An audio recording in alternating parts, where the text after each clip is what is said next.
Hello everyone, it's Mark here. Thanks for coming along with me. We're going to be leaving from my home port here in Tacoma, Washington, going up north to the Canadian border. And we're going to spend the day there resting and then come back down south again.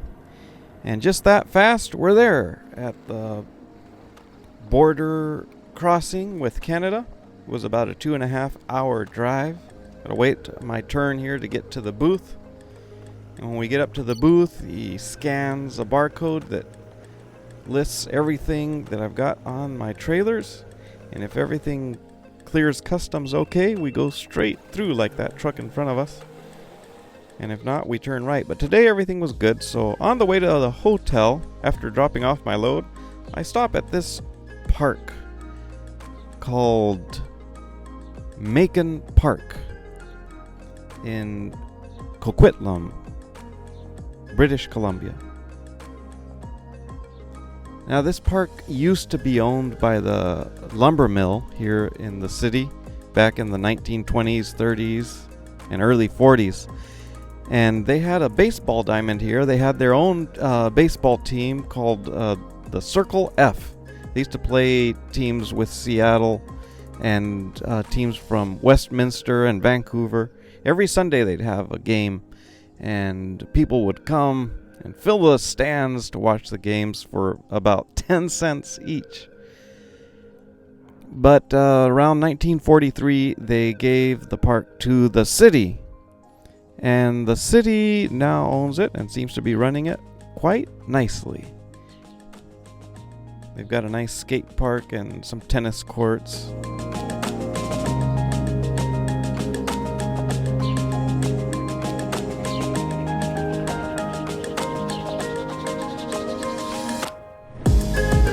Well, we've rested up at the hotel room, and now we're on our way after 10 hours of rest. And what's this vehicle on the right?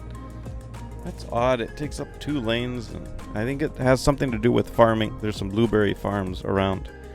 Now we're going through the border again into the United States, going through the radiation detection and up to the booth. And if you like, I'll let you eavesdrop on my conversation there with the agent.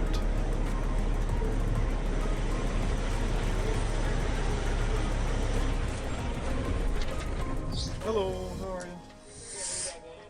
Just the empty trailer coming through. Nope. Indiana plate? Yeah. What did you drop off? 2 trailers of LTL.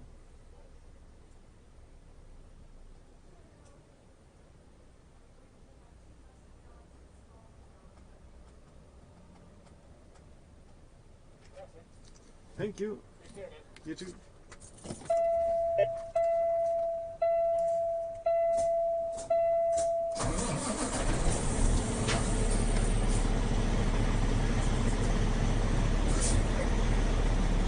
And it's easy peasy today, so we're on our way, traveling, gonna be going southbound, I-5.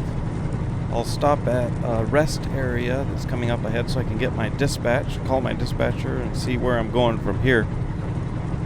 The rest area right now is closed for renovation, so I just go just beyond and stop on the side of the road where there's a wide spot. And I'll give you a tour of the rest area since no one's there right now. You can see on the right the truck parking spots where I usually stop. And there's a golf course to the left. It's in the town of Custer, a really small town. The population is only 366 people. And it's named after Albert W. Custer, the first resident. He owned a store and was the postmaster. And I think he was probably everything for the town. It's so small. Well, there I am parked on the side of the road. We'll be going in that direction.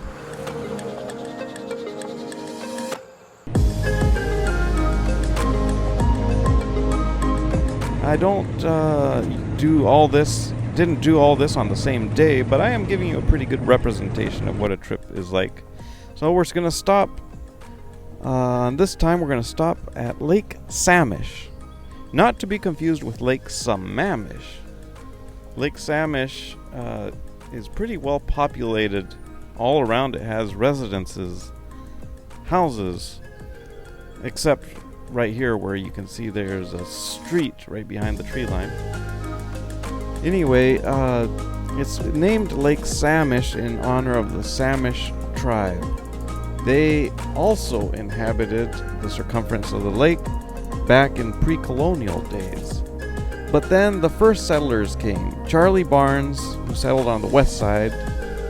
No, Barnes settled on the east side, and William Harris settled on the west side. We're on the east side right now, so this is Barnes' territory, or what used to be his land. They were two neighbors right across the lake from each other. And then around the 1940s, they put in Highway 99, which went from Seattle to Vancouver, Canada. But now it's been replaced by Interstate 5, which you can see right there right now. Well, thanks for coming along with me, and God bless.